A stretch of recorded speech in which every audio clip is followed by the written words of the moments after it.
بسم الله الرحمن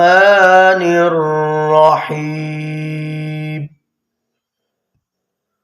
قل أعوذ برب الناس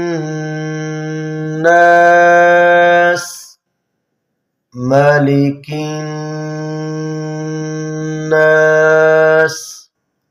إله الناس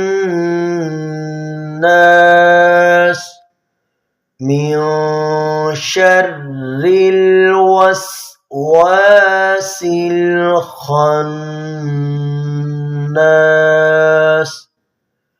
الذي يوسوس في صدور الناس من الجنة والناس